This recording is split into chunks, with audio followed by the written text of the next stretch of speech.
Merci Mahmoud, merci. Donc on commence. Bienvenue donc à tous dans cette session grossesse et enfants. Est-ce que Monsieur Montastruc, oui, Monsieur Montastruc est là, parfait. Juste une introduction très rapide pour vous dire qu'on a tenu à faire une session spécifique sur les femmes enceintes et les enfants parce que ce sont des populations qui ont un intérêt tout particulier en pharmacoépidémiologie, notamment parce que les produits de santé utilisés par ces populations en général n'ont pas fait l'objet d'études d'efficacité et de sécurité dans des essais cliniques. Et donc, la pharmacoépidémiologie est vraiment en première ligne pour étudier ces aspects. Juste quelques petits aspects pratiques avant de commencer. On est maintenant 300 participants. Peut-être que tout le monde n'a pas entendu les petites recommandations de Mahmoud au début. Donc, rapidement, si vous voulez poser des questions, s'il vous plaît, utilisez le module Q et R qui est en bas de votre écran, questions-réponses, et pas le chat qui est réservé aux questions plus d'ordre technique. Et dans le module Q et R, s'il y a des questions déjà posées qui vous semblent prioritaires, n'hésitez pas à voter pour ces questions, ça permet de les faire remonter dans la liste. Et puis, juste pour les 3 intervenants de cette session, un petit rappel, bien au moment de votre présentation, d'activer micro et caméra, et également d'essayer de respecter au mieux le temps de votre présentation. Voilà. Je vais maintenant laisser la parole à Monsieur Montastruc. On ne vous entend pas. Il faut activer votre micro. Là, vous m'entendez? Très bien. Bonjour à tous. Je vous accueille non pas depuis la station spatiale, mais depuis Toulouse. Ceux qui me connaissent pas savent, ceux qui me connaissent savent que je suis pharmacologue clinique, pharmacologue médical, et que dans ma carrière de pharmacologue, j'ai été amené à me poser la question de base, qui est à la source de toute évaluation clinique du médicament, c'est que faisons-nous des propriétés de base du médicament? Est-ce que les propriétés de base sont transférées à la pratique clinique? Et donc, il y a différents moyens pour vérifier en clinique ceci, les essais cliniques, la pharmacovigilance et la pharmacoépidémiologie. Et c'est pour cela qu'avec Bernard Bégaud et d'autres, on a essayé de travailler depuis une trentaine d'années sur la pharmacoépidémiologie. Donc, je suis très heureux que Mahmoud et Alain Veil nous aient permis de nous exprimer aujourd'hui. J'oublie aussi dans ces pionniers Joan Ramon de Laporte, qui doit sûrement nous écouter et qui est un phare. Voilà, donc aujourd'hui, grossesse et enfant. Et je vais donner d'abord la parole à Jérémy Botton, qui est pharmacien et pharmacoépidémiologiste, groupe Epiphare, et qui va nous parler des bases de données de grossesse en France à partir du SNDS. Voilà, Jérémy, vous avez 15 minutes et Rosemary et moi, nous sommes time vigilant, non pas pharmacovigilant, mais time vigilant. Eh bien, merci beaucoup. Je vais partager mon écran.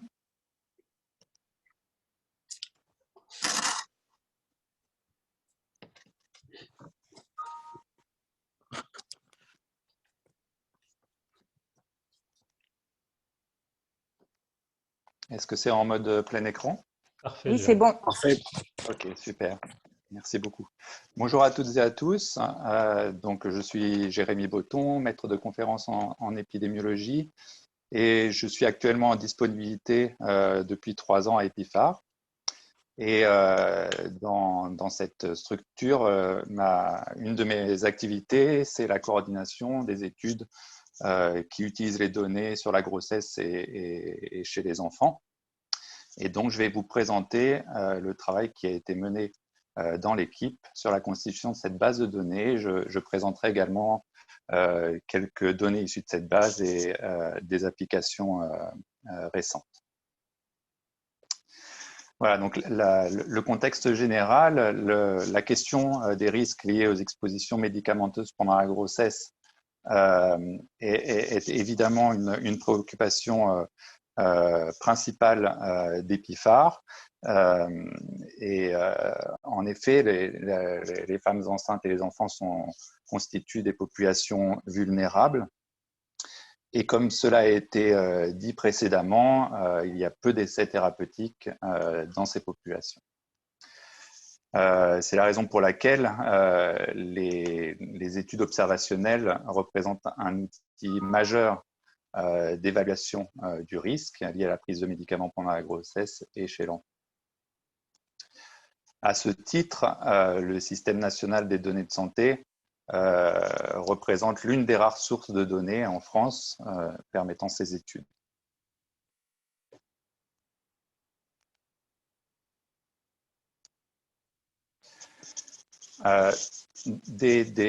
Cette diapositive représente des travaux qui ont été menés précédemment en utilisant les bases de données médico-administratives françaises.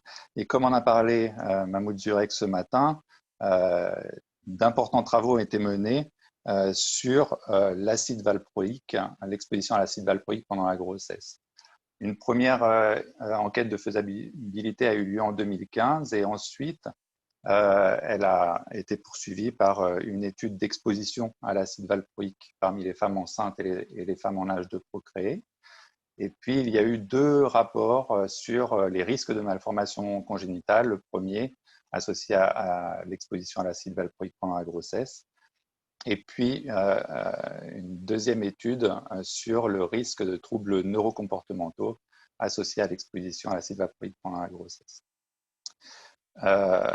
Plus récemment, il y a eu une évaluation de l'impact des nouvelles conditions de prescription et de délivrance sur l'exposition à l'acide valproïque. Donc, l'évolution des prescriptions est suivie.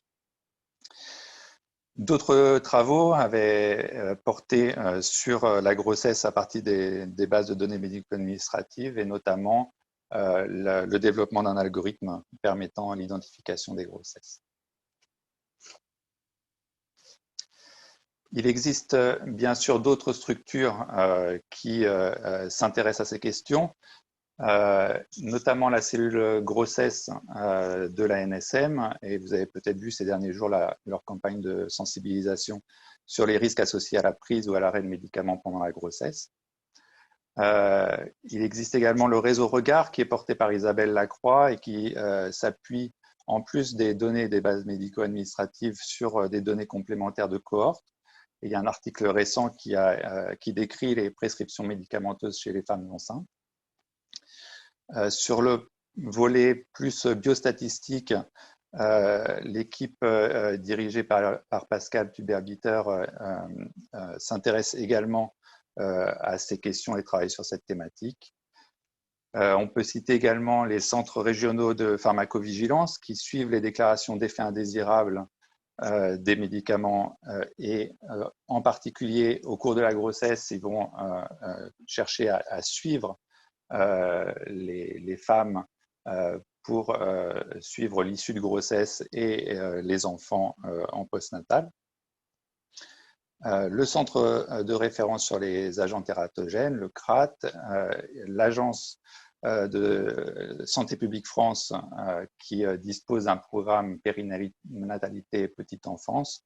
Et puis, bien sûr, cette liste n'est pas exhaustive. C'était pour dresser un peu le panorama sur ces questions en France.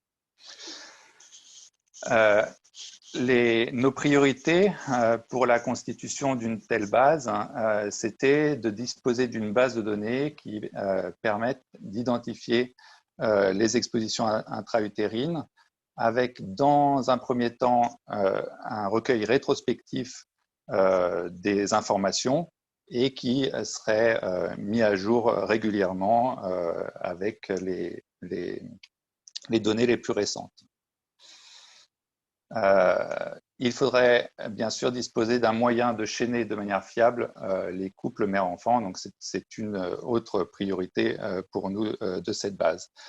Et donc, cela pour aboutir aux objectifs suivants. Alors, sur cette base qui est en cours de finalisation, hein, les objectifs seraient de faciliter la mise en place d'études qui nécessitent d'identifier les grossesses, de pouvoir optimiser les délais pour les études d'utilisation et de sécurité, en particulier pour pouvoir répondre à des demandes urgentes, et puis pouvoir collaborer avec des équipes extérieures sur ces questions.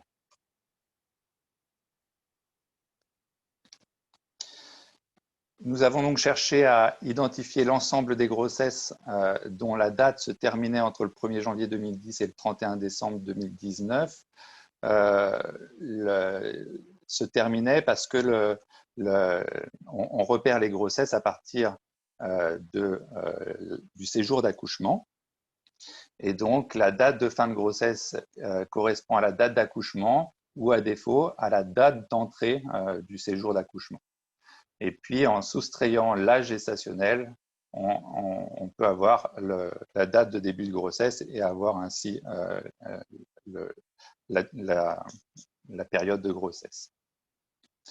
On a la possibilité, à partir du SNDS, d'identifier différentes issues de grossesse, et ça à partir d'algorithmes qui ont été travaillés avec des experts. Donc, on a la possibilité d'identifier les naissances vivantes, bien sûr, mais également certaines issues de grossesse, comme les interruptions médicales de grossesse, les morts-nés hors IMG, les interruptions volontaires de grossesse en ambulatoire et des interruptions de grossesse qui ont mené à des séjours hospitaliers.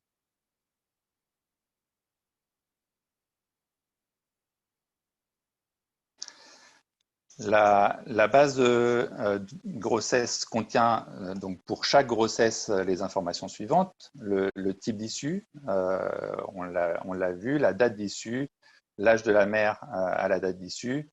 On a des informations sur la date de début de grossesse et la durée de grossesse, sur le type d'accouchement.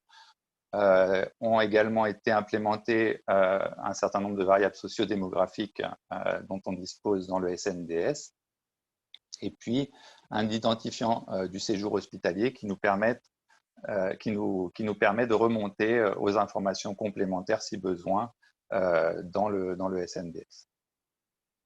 On a exclu des situations de grossesse improbable ou de situations où on ne va pas pouvoir ensuite suivre les consommations de soins des femmes dans le SNDS.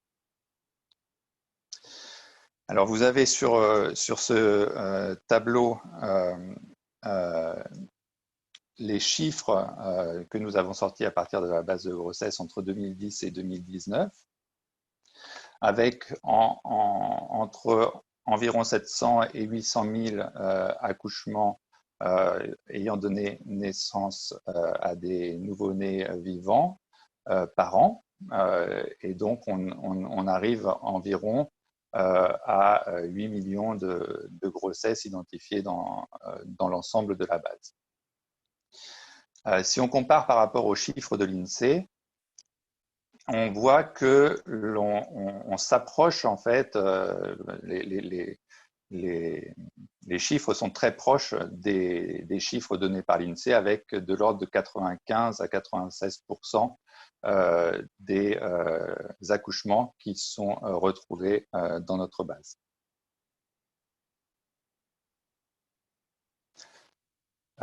J'ai indiqué ici quelques statistiques issues de la base de données avec les répartitions selon l'âge qui est attendu, et puis le pourcentage de césariennes qui est également un chiffre connu et que l'on retrouve ici. Enfin, j'ai indiqué le pourcentage de femmes qui avaient recours à des soins dans l'année précédente, ce qui est un gage de pouvoir retrouver des informations, de pouvoir suivre les femmes dans cette base.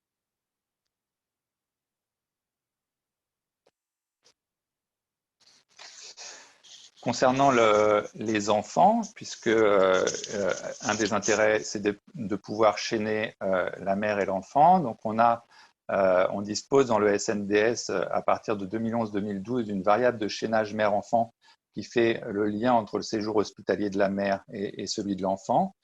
Et cette variable de chaînage a été complétée par un algorithme qui est basé sur les relations entre ayants droit et ouvreurs de droit et qui nous a permis d'augmenter l'importance du chaînage. On est passé en gros de 90% à 95% des enfants que l'on peut récupérer, que l'on peut chaîner avec les mères.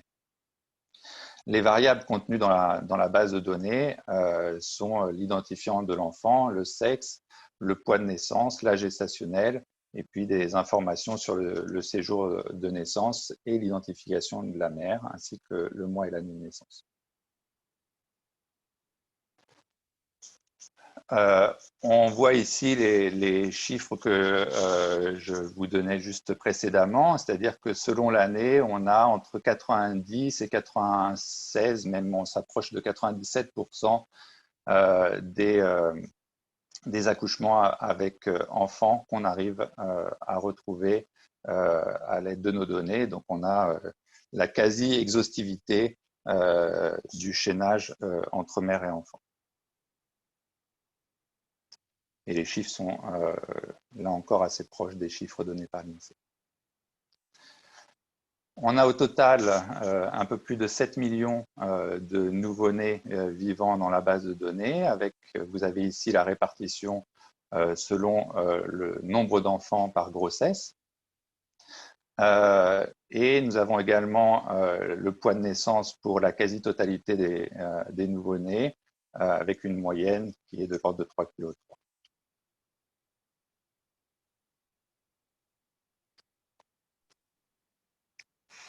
Voilà, Jérémy, il te reste 3 minutes. Ok, merci. Donc pour illustrer l'utilité de la base de données, je vais présenter brièvement un travail qui a été mené par Antoine Meyer dans le cadre de sa thèse et qui ont motivé la constitution de la base de données. Il ne pouvait pas malheureusement être présent pour faire cette présentation.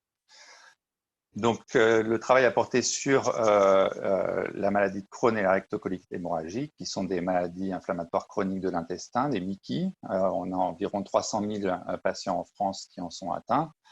Le diagnostic se fait généralement entre l'âge de 20 et 30 ans, avec un sexe ratio de 1. Et les formes évolutives sont traitées par immunosuppresseurs conventionnels, éventuellement couplés à une biothérapie au long cours.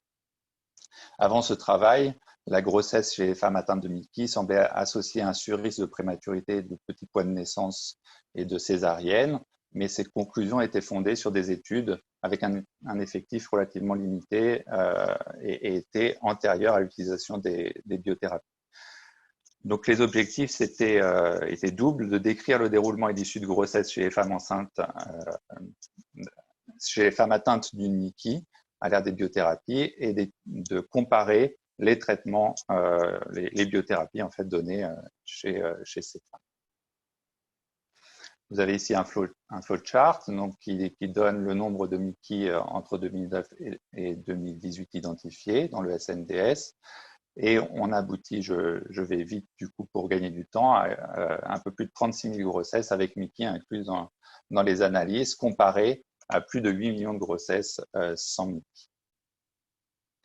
Si on compare les issues de grossesse selon que les femmes avaient une MICI au cours de la grossesse ou n'en avaient pas, on voit qu'il y a une augmentation du risque de prématurité, une augmentation du risque de naissance avec un petit poids pour la gestationnelle, une augmentation du risque de césarienne et d'hospitalisation en lien avec la grossesse. Dans le deuxième volet de ce travail, qui a également été publié dans APT, on a une comparaison entre les traitements donnés au cours de la grossesse pour traiter ces MICI, donc uniquement chez des femmes enceintes ayant cette pathologie. Et donc, on voit qu'on a, lors de l'utilisation de thiopurine, une augmentation du risque de mort-née, de prématurité et de naissance avec un bébé gros pour la gestation. Voilà, je voudrais finir en concluant. Je voudrais conclure en disant qu'il y a un travail remarquable qui a été mené pour la constitution de cette base de données, et notamment par Jérôme Drouin. Un certain nombre d'études sont menées au sein d'Epifar et s'appuient sur cette base de données.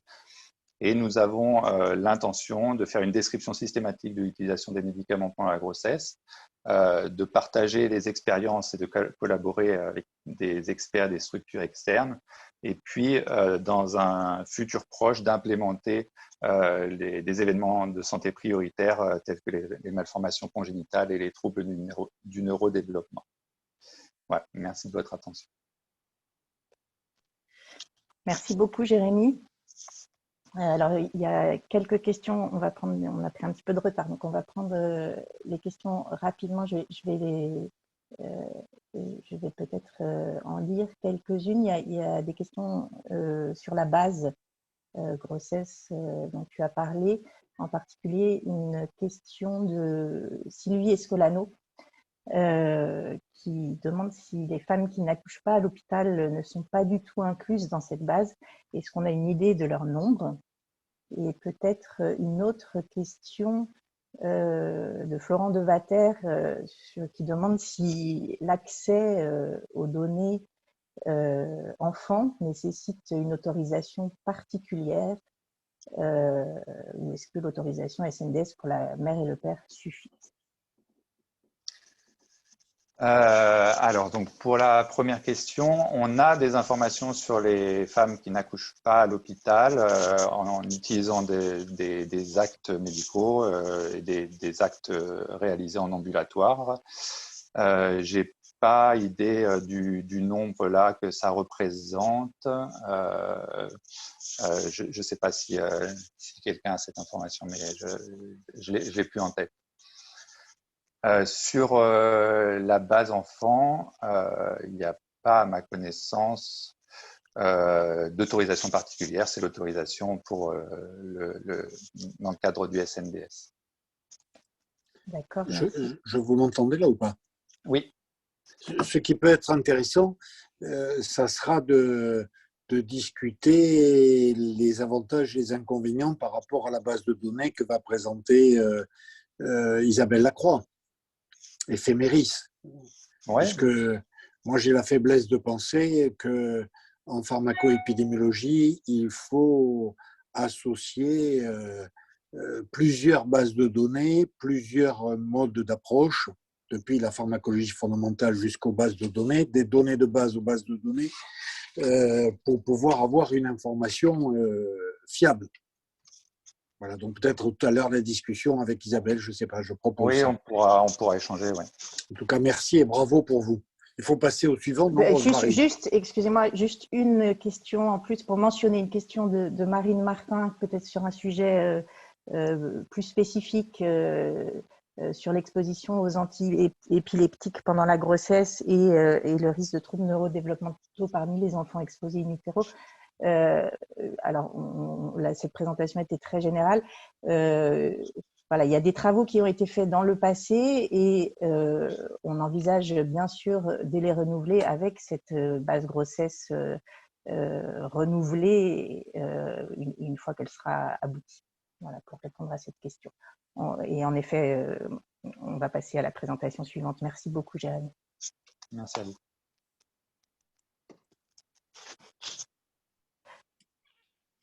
Alors, si vous m'entendez, oui.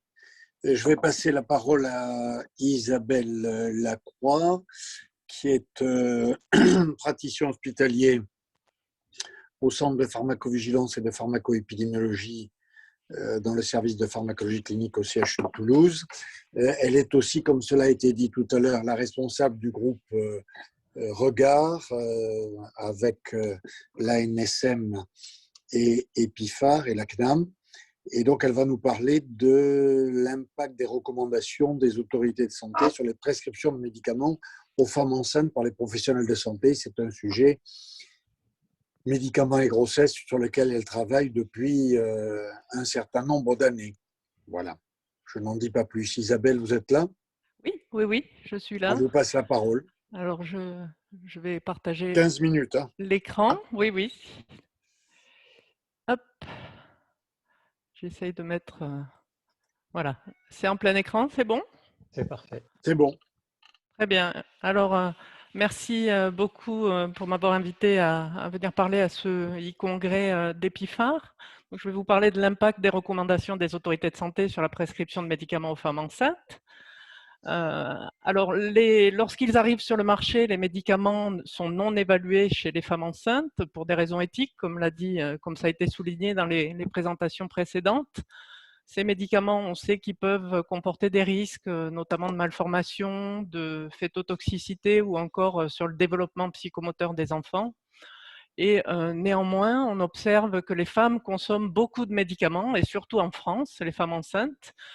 Dans la dernière étude qu'on avait réalisée dans le GB entre 2015 et 2018, on avait montré que 96% des femmes avaient une prescription de médicaments pendant leur grossesse, avec un nombre moyen de médicaments prescrits différents qui était de 7, et ça va de 0 à 65 médicaments différents prescrits pendant la grossesse.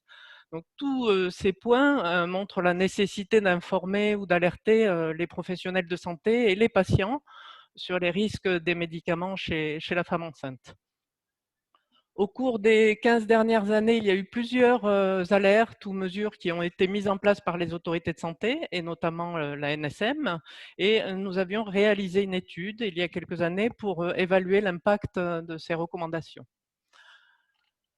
Pour cette étude, on avait utilisé la base de données Ephemeris que nous avons mis en place en 2004. Donc, c'est une base de données spécifique médicaments et grossesse qui inclut actuellement plus de 160 000 femmes enceintes et qui croise les données de prescription de médicaments pendant la grossesse et les issues de grossesse. Nous nous sommes intéressés aux alertes et aux interventions et mesures qui avaient été mises en place entre 2005 et 2015 sur médicaments et grossesse. Donc en 2005, une alerte sur le risque de malformation cardiovasculaire avec la paroxétine. En 2008 et 2009, il y avait eu un rappel par la NSM des contre-indications des INS à partir du 6e mois de grossesse en raison des risques de fermeture du canal artériel et de mort in utero. En 2008 également, un rappel sur les contre-indications des IEC Sartan à partir du 2e trimestre pour notamment les risques d'insuffisance rénale. En 2009, il y avait eu une mesure supplémentaire concernant la prescription et délivrance d'isotrétinoïne aux femmes en âge de procréer avec la mise en place du carnet patiente.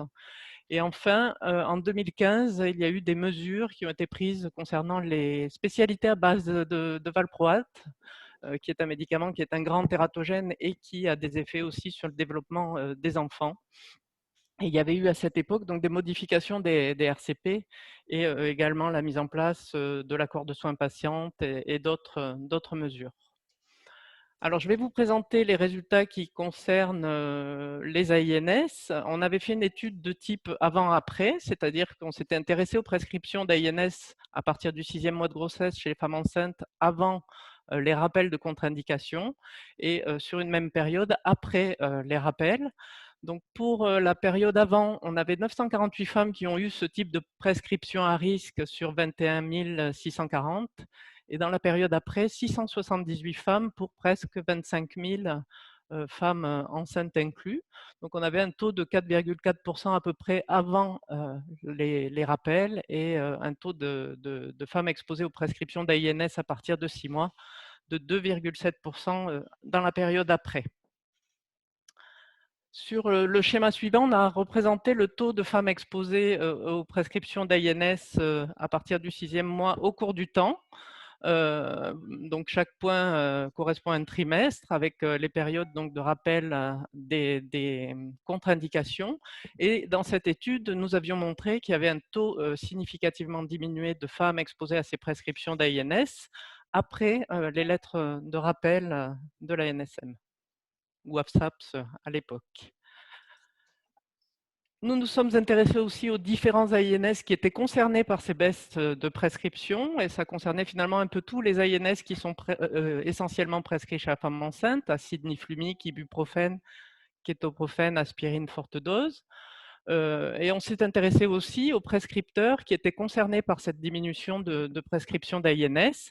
Et nous n'avons pas retrouvé de différence dans la répartition des prescripteurs avant et après, c'est-à-dire que la diminution des prescriptions d'AINS a autant concerné les généralistes que les gynécologues obstétriciens, qui sont les deux types de spécialistes qui prescrivent le plus de médicaments aux femmes enceintes.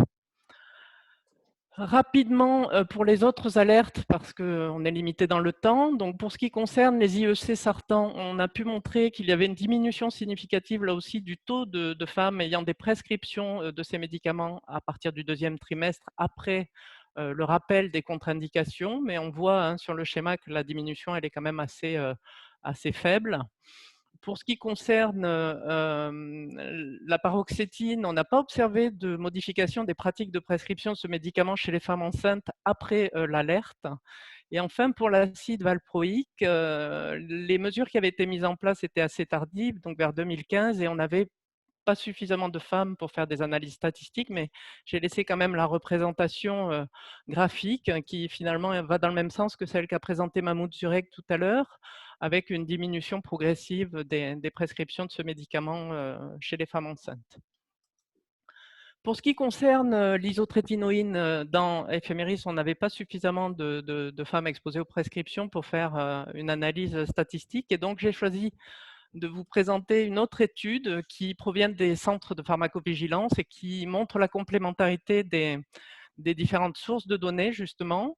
Et donc, cette étude, ce suivi, il y avait eu 6 enquêtes qui ont été réalisées au cours de 8 années à propos des expositions pendant la grossesse à l'isotrétinoïne, qui est un médicament tératogène, notamment avec des malformations du système nerveux central, de la face et cardiaque.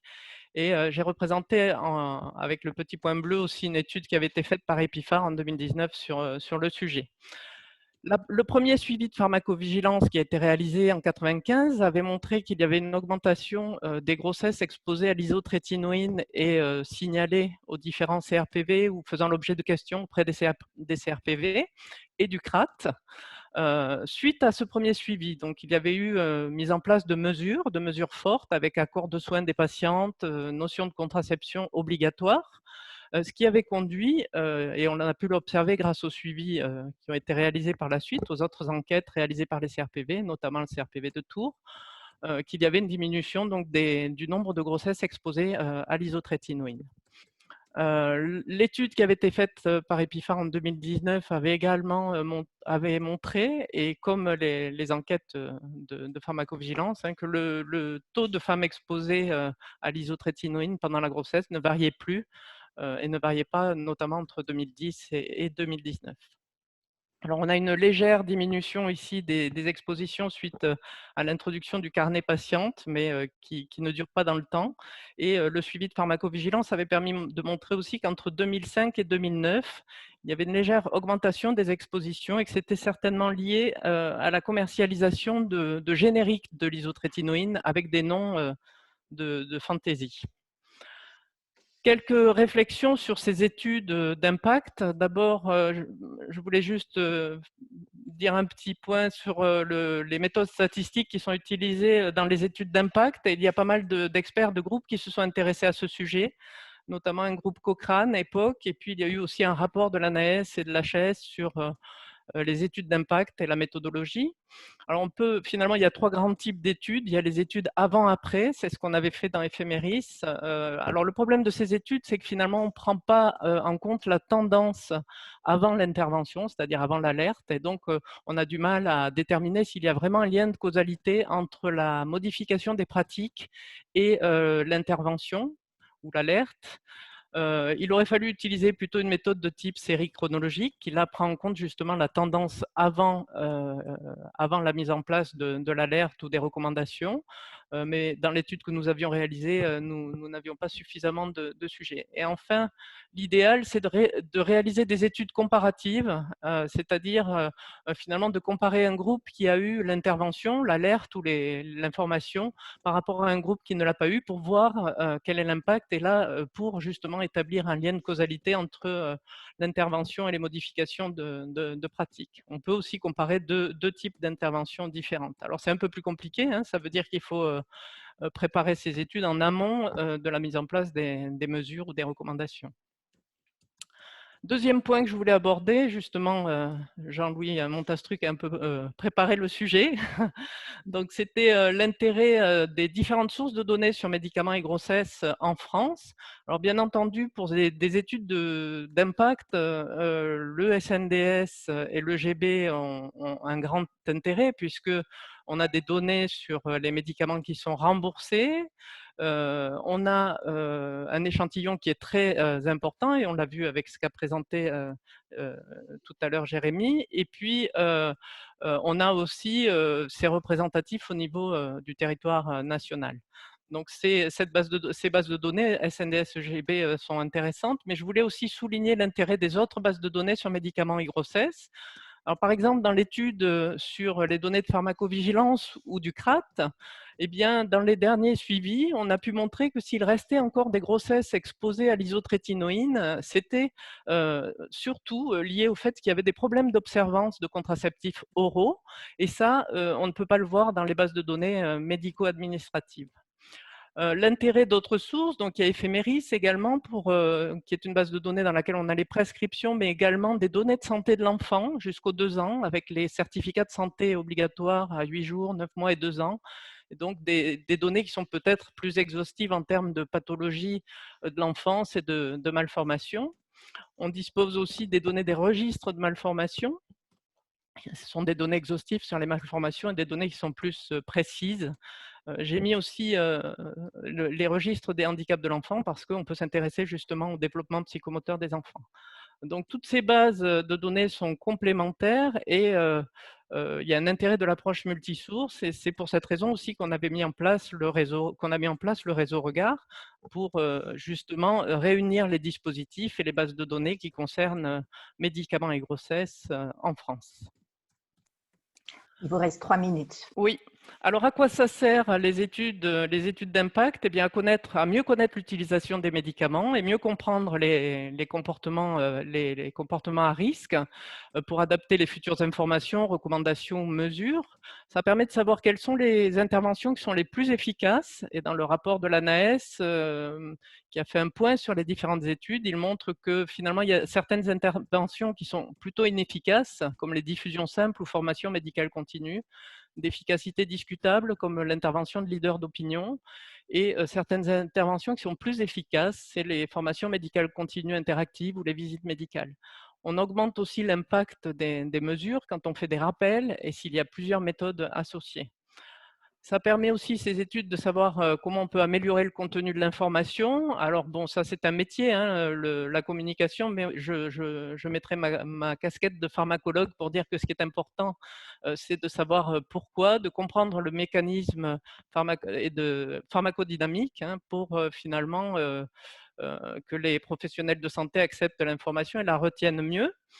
Et en fait, ça permet aussi de savoir quelle population il faut cibler.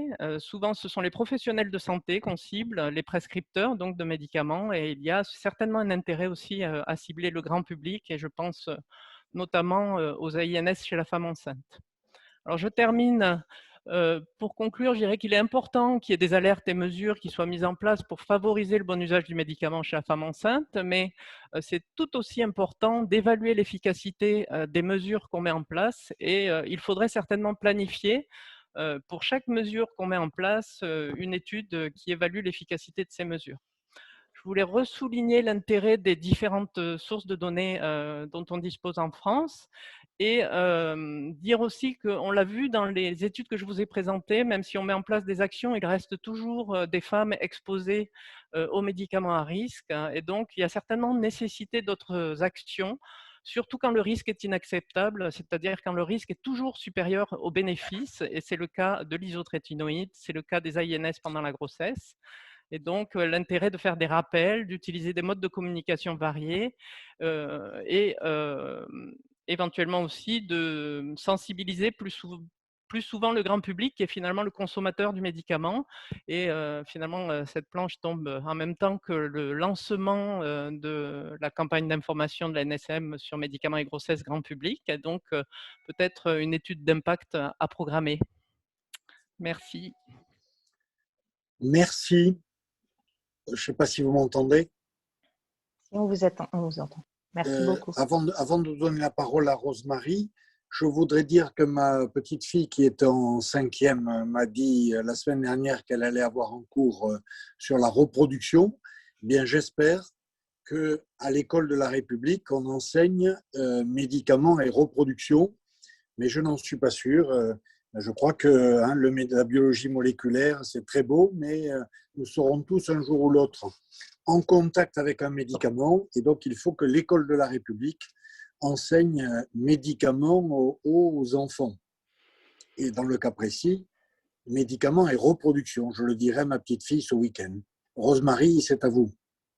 Oui, ben, je vais me contenter de passer la parole. Il y a Catherine Quentin qui a levé la main. Est-ce que François, tu peux lui donner la parole, le micro?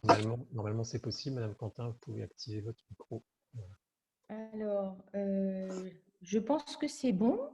Oui. Bonjour à tous. Je voulais dire que déjà que je suis très, très heureuse qu'Epiphare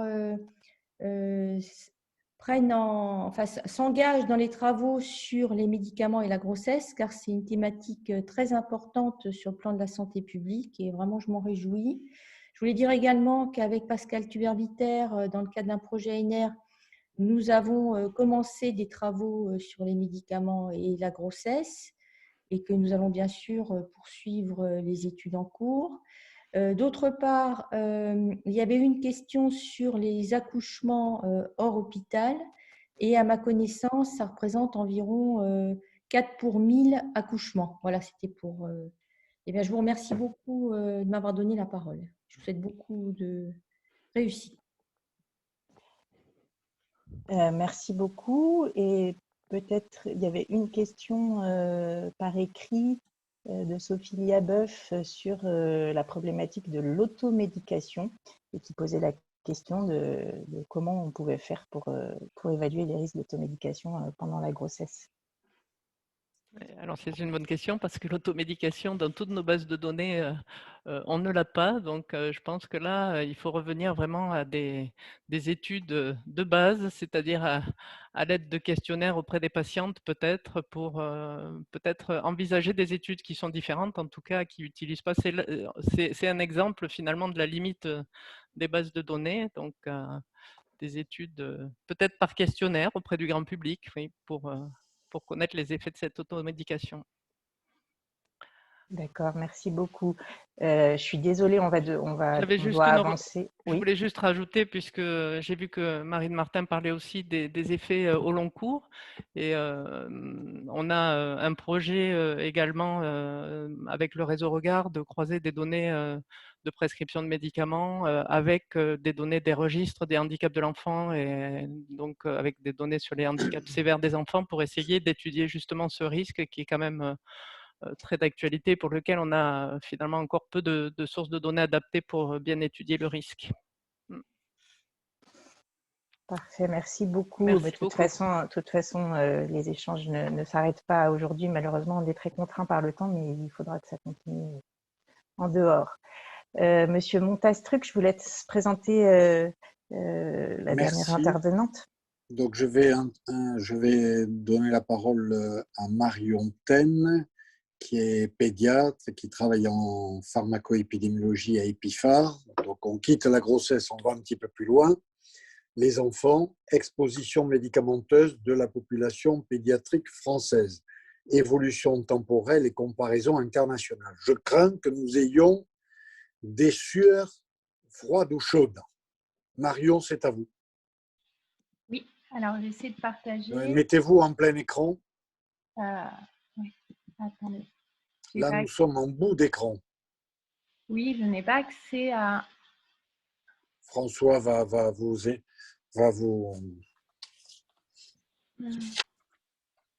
Voilà, là on vous voit en plein écran.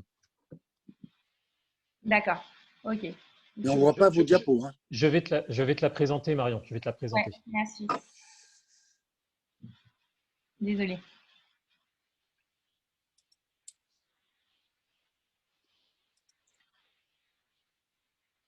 Du coup, on va mettre... Ouais. Merci François. Donc bonjour, je vais vous parler de l'exposition médicamenteuse de la population pédiatrique française, une évolution temporelle et une comparaison internationale. Ce travail a été l'objet d'une collaboration entre le GIS Epifar et l'équipe Épopée du CRES. Diapo suivante.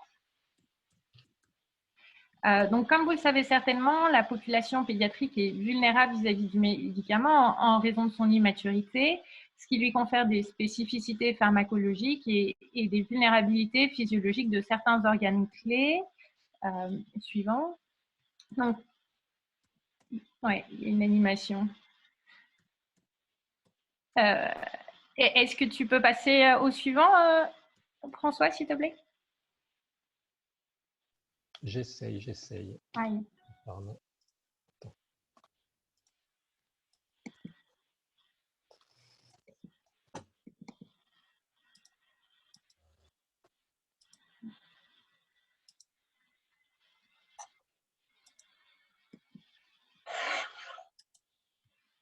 Ouais, merci.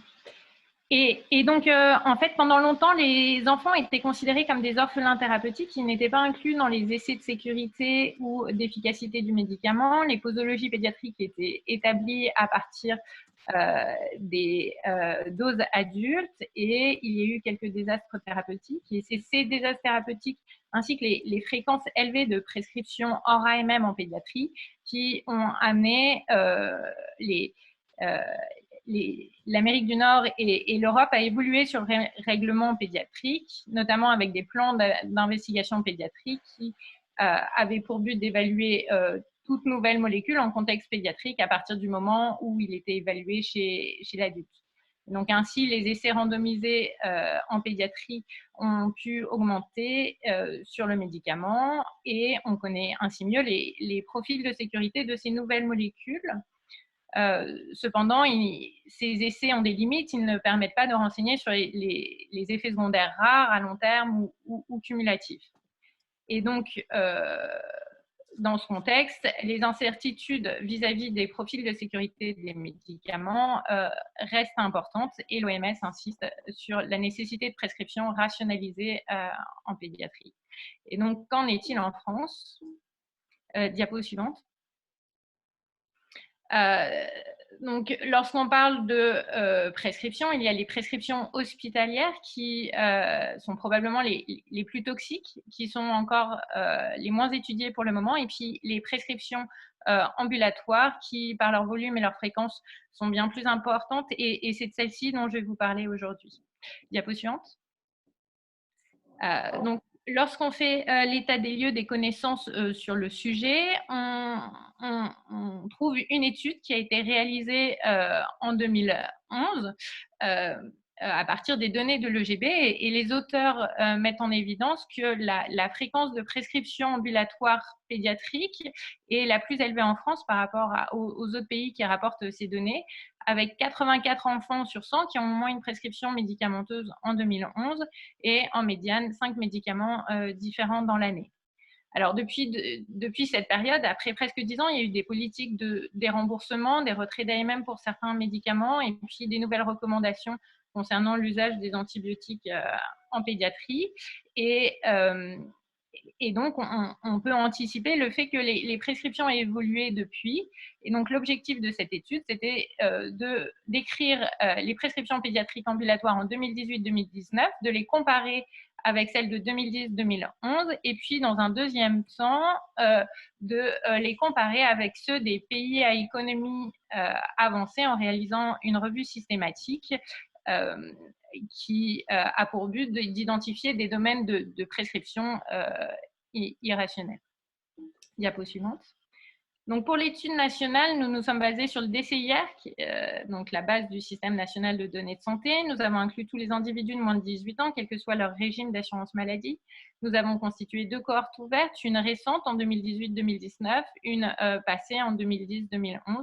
Et nous avons synthétisé l'information en utilisant l'indicateur recommandé par l'OMS, qui est la prévalence de prescription pédiatrique ambulatoire, c'est-à-dire le nombre d'enfants à qui il est prescrit au moins un médicament spécifique au cours d'une année sur le nombre d'enfants vivant en France cette année.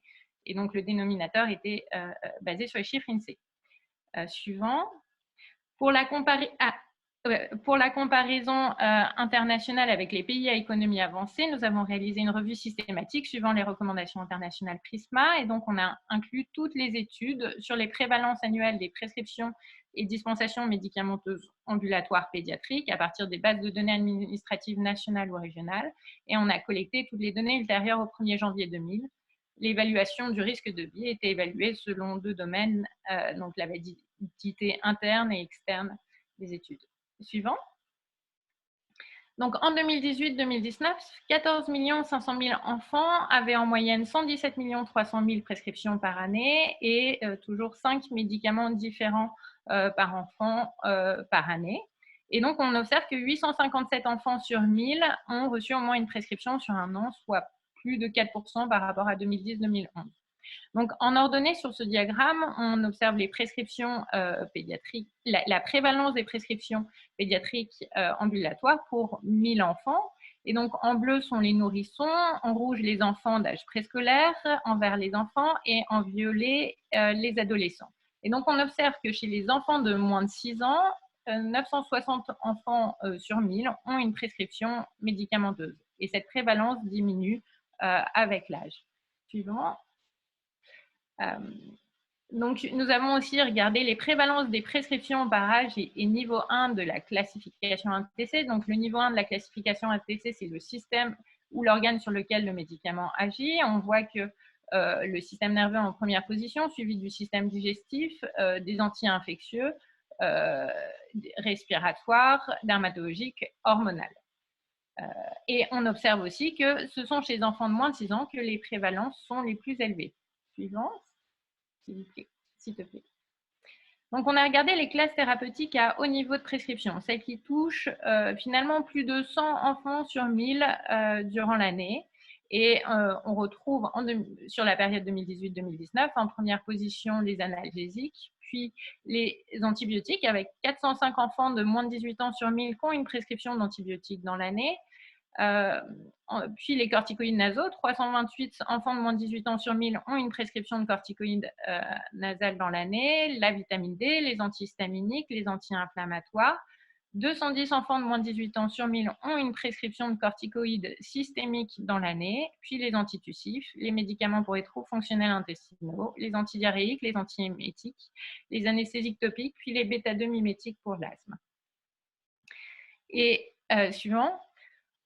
Finalement, ces classes thérapeutiques qui sont les plus fréquemment prescrites sont également les plus largement répétées, puisque sur 1000 enfants de moins de 18 ans, 180 ont au moins 2 prescriptions d'antibiotiques dans l'année et 125 ont au moins 2 prescriptions de corticoïdes nasaux dans l'année. Suivant. Donc, on a également regardé ces classes thérapeutiques par groupe d'âge en utilisant un rapport de prévalence qui donc rapportait la prévalence chez les enfants de moins de 6 ans sur la prévalence des enfants plus âgés. Donc, si ce rapport de prévalence est supérieur à 1, cette prévalence est plus élevée chez les enfants les plus jeunes, et si elle est inférieure à 1, elle est plus élevée chez les enfants les plus âgés. Et donc, suivant, on voit que les prévalences de prescription de vitamine D sont 2,6 fois plus importantes chez les enfants les plus jeunes par rapport aux plus âgés.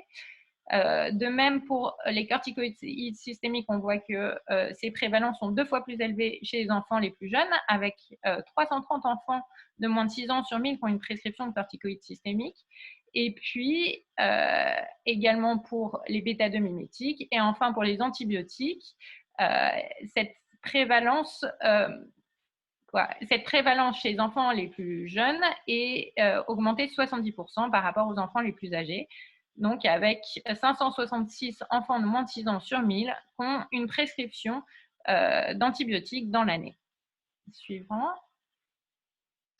Donc, on s'est aussi intéressé aux nouveau-nés, et dans le SNDS, la façon la plus facile est de regarder les nourrissons de moins de 6 semaines. Donc, c'est un peu plus large que les nouveau-nés dont la limite est normalement de 28 jours.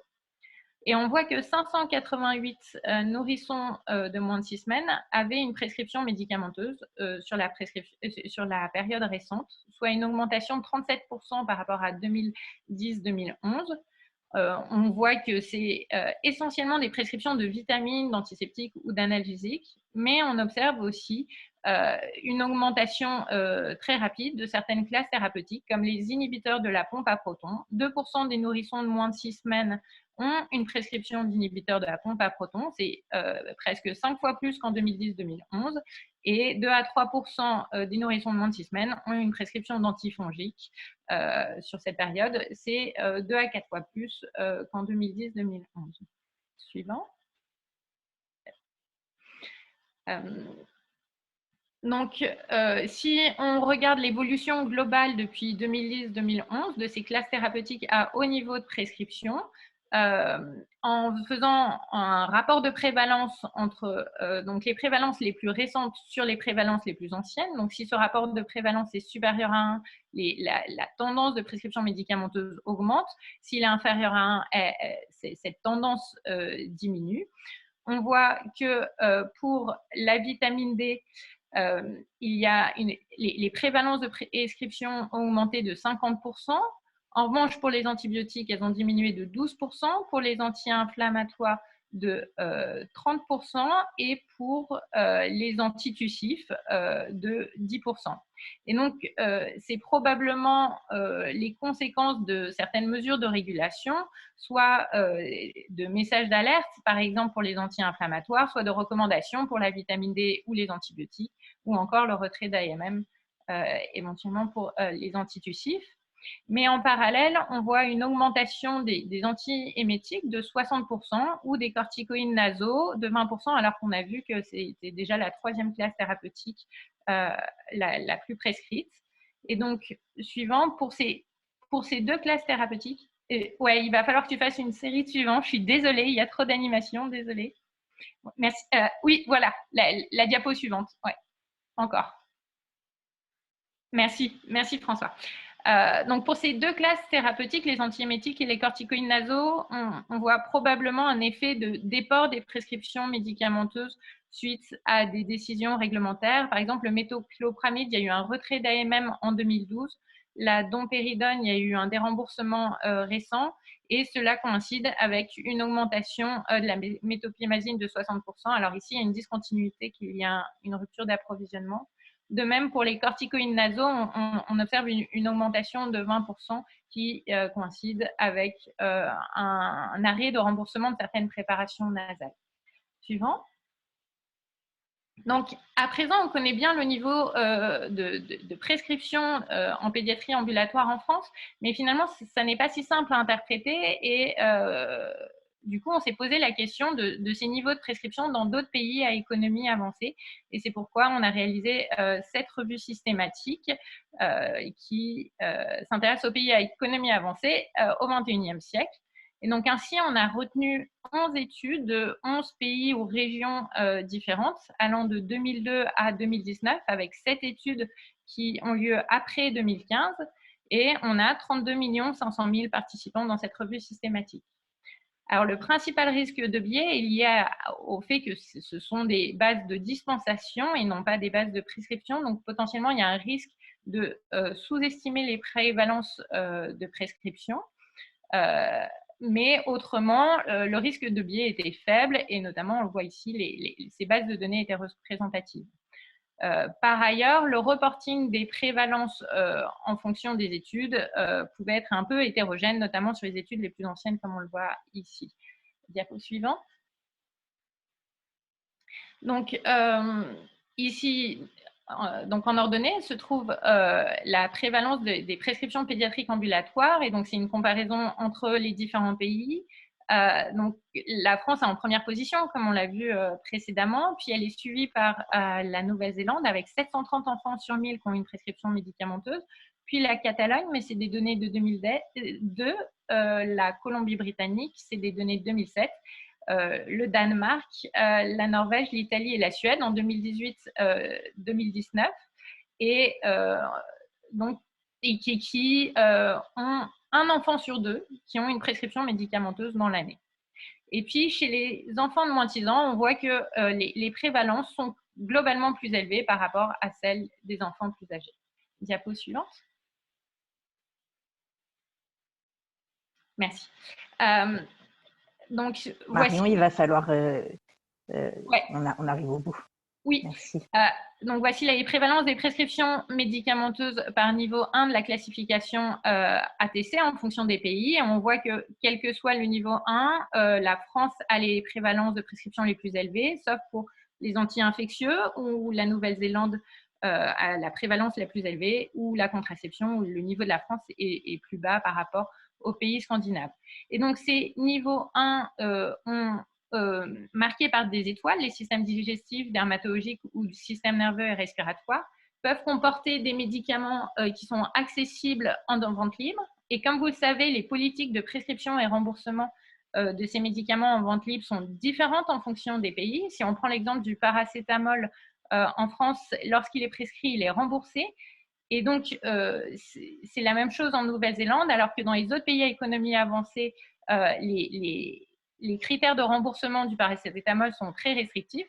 On voit que si on retire le paracétamol du calcul de cette prévalence, suivant, François, ouais, on voit que finalement, pardon, reviens en arrière, on voit, s'il te plaît, on voit que la prévalence en fait diminue et arrive presque au niveau des autres pays. Donc, il en est de même pour le système respiratoire ou le système digestif. Diapo suivante, s'il te plaît. Et donc, en fait, il est important du coup de stratifier sur les prescriptions qui sont sur les classes thérapeutiques qui sont obtenues uniquement sur prescription. Et malgré ça, on regarde par exemple les antibiotiques, on voit une variabilité entre les pays qui est importante, avec la Nouvelle-Zélande et la France qui ont des prévalences qui sont 6 à 5 fois supérieures à celles des Pays-Bas, ou les corticoïdes systémiques, où la France a un niveau de prescription 5 fois supérieur aux États-Unis, mais 35 fois supérieur aux Pays-Bas. Pareil pour les anti-asthmatiques, on voit que la France a un niveau de prescription qui est 2 fois celui de la Scandinavie, ou pour les psychoanalytiques qui recouvrent les antidépresseurs ou les médicaments liés aux troubles de l'attention et de l'hyperactivité, on voit que la France a un niveau de prescription 5 fois moins que la Suède. Diapo suivante. Marion, il faut que tu conclues. Ah ben super. Pour conclure, désolée.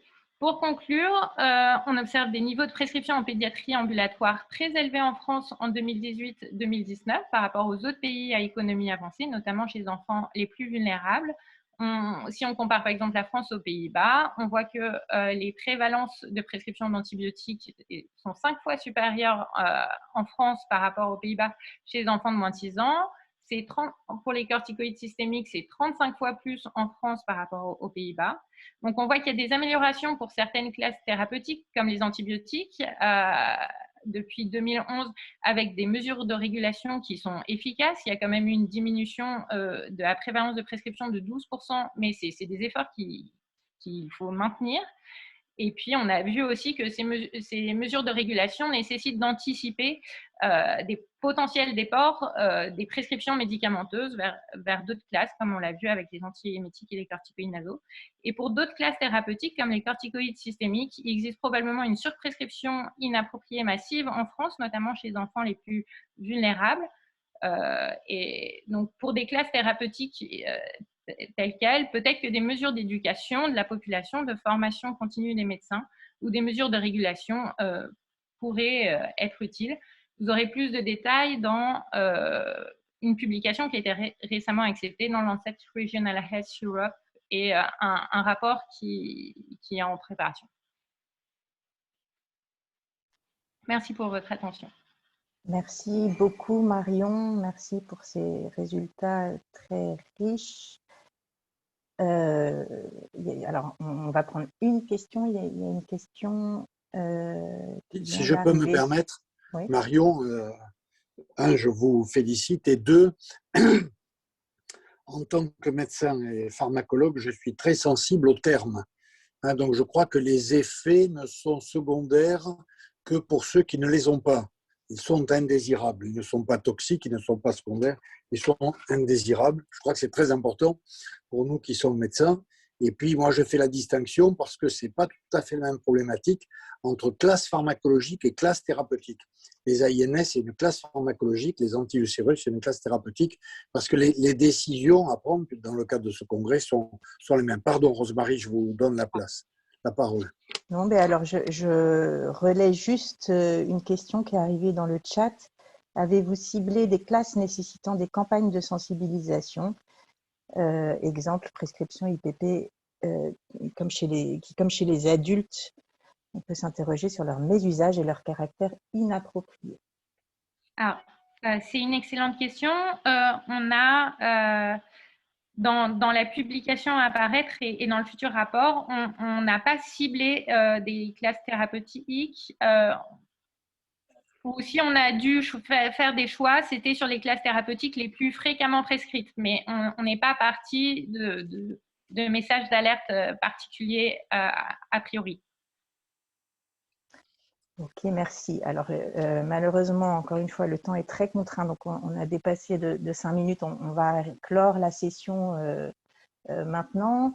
Donc, on a droit à une pause d'1 heure et les présentations reprendront cet après-midi à 13 h. Donc, l'après-midi est extrêmement chargé, donc on commencera bien à l'heure. Avec un programme chargé mais passionnant, une session sur le Covid, une session plus spécifiquement sur les vaccins du Covid et enfin une table ronde pharmacoépidémiologie et décision publique. Donc rendez-vous cet après-midi à 13 h. Vous pouvez garder votre session Zoom ouverte pendant la pause. Merci beaucoup pour votre attention.